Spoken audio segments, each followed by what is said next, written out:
Alright, so I only have very limited time to make this video because I actually need to teach soon.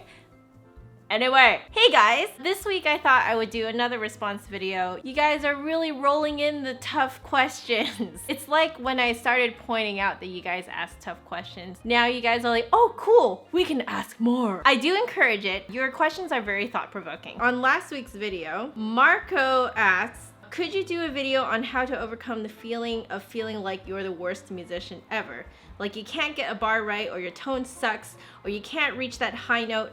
It really demotivates me and makes me not practice for days. Especially since I play the recorder, Baroque and Renaissance, I really hate making mistakes in front of people because I'm afraid they'll assume it's a fake instrument, like always. I'm sorry they think that, by the way, that's really dumb. So every time I play a concerto, a sonata, or fantasia, or whatever, I always need to perfect everything to make sure that everyone doesn't underestimate the recorder. I'm praying you know that the recorder has 800 years of repertoire. Yes, I do know that.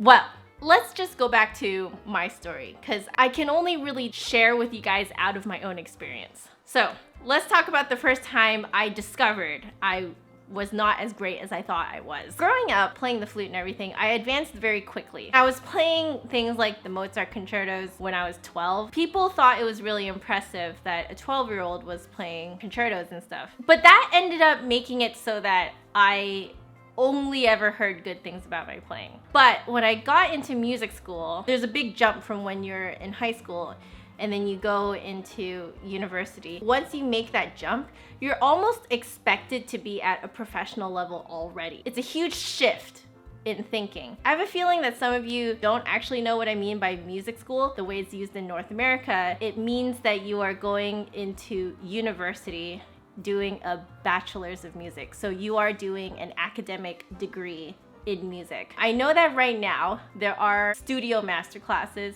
that are done on the regular. When I first started UBC, they weren't done on the regular. If we had master classes, they were either specially organized by the teachers or they were specially organized by the upperclassmen. We had a doctoral student, maybe a master's student, I don't remember, but they were more than upperclassmen. They were graduate students. So the graduate flute students organized this flute studio masterclass. The idea was that we could use each other to bounce ideas off of and to learn from each other. You can get your nerves out in front of each other and stuff like that. I can see now what it was meant to be. At that time, I think I was too young to really understand what it was supposed to be about. I wasn't used to getting critiques about my flute playing. I think that studio masterclass would have worked a lot better if we were all graduate students. But unfortunately, a couple of us were fresh out of high school. There is a gap there in terms of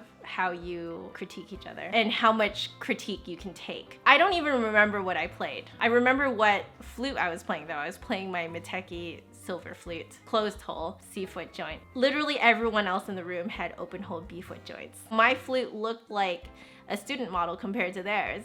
And so that already made me feel really intimidated, but it's not like my family was really rich, so we couldn't really afford to just buy a new flute just to begin music school. I played my piece and then afterwards I was just kind of standing there in front of them waiting for my comments. I remember the first comment was,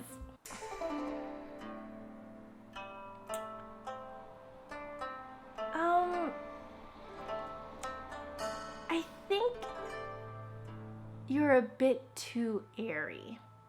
Now, if you can imagine, I just started music school, and to be told that my tone is airy and therefore sucks was devastating. I felt so demoralized. I made it into music school and now I find out that my tone sucks? Really? They chose a phrase and they got me to play it. And they tried to describe to me what I should be doing with the inside of my mouth and what I should be doing with my lips and stuff like that in order to create a better sound. But I just felt more and more demoralized as I kept playing. I just felt more and more inadequate. What the heck was I doing here with all these people who obviously can play the flute, but I can't? But now I know that the more demoralized you feel, the worse you play. However you feel really does translate through how you play. Of course then, my tone got airier and airier and airier, and it got fuzzier, totally unfocused. It was bad.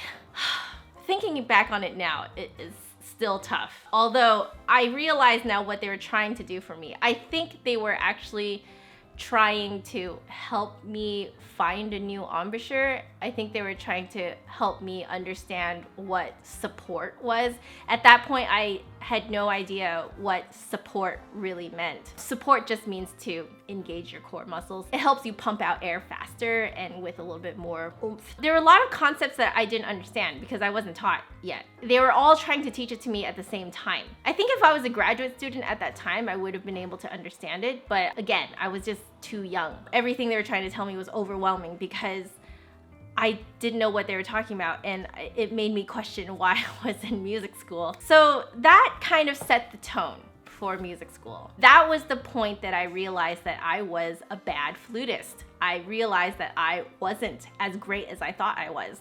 I only was deemed good before because I was young, not because I was actually really good. It was tough. Being in that mindset though, it makes you realize that you have a lot to learn. So do you ever actually overcome the feeling of being the worst musician ever? To be honest, I have not overcome that feeling yet. However, I don't know if it's a feeling that you need to overcome. I've learned to embrace it. Like, not just to live with this feeling of being the worst musician ever, but I've embraced it. I am just another flutist.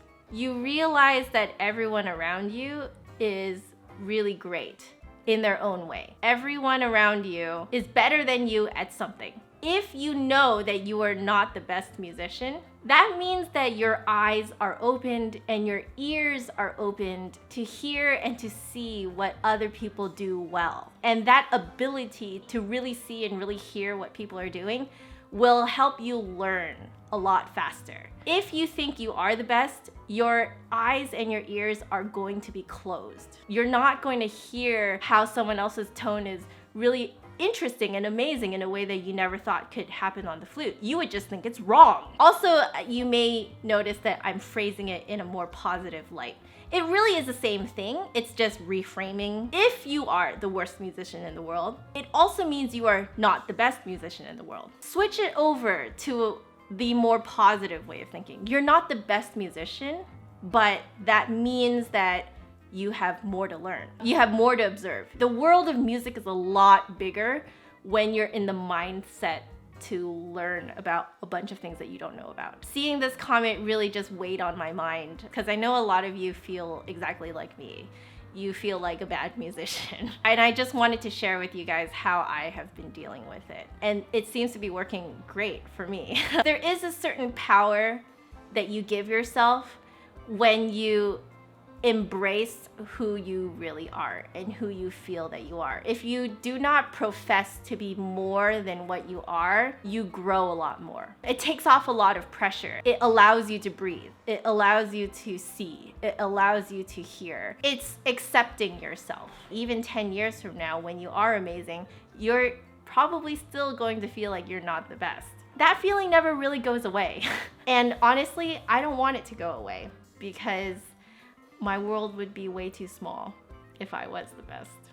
All right, and that's it for this video. If you guys have follow-up questions, as usual, please put them in the comment section below. I would love to read them. I know that I suck at replying, but I really read all of your comments and I think about them. And as usual, if you guys like this video, make sure you give me a big thumbs up and hit subscribe for new videos every Saturday. My last video is over there, and if you want to catch me during the week, my social media network stuffs are down there. But otherwise, I will see you guys next week. Bye. There's always these kids who like walk by my place. For some reason, I think every year at around the same time, it's sometime in spring, I think their school is teaching them recorder, and for some reason, they always practice outside my house. I don't know why. It's always a really warped version of hot cross buns.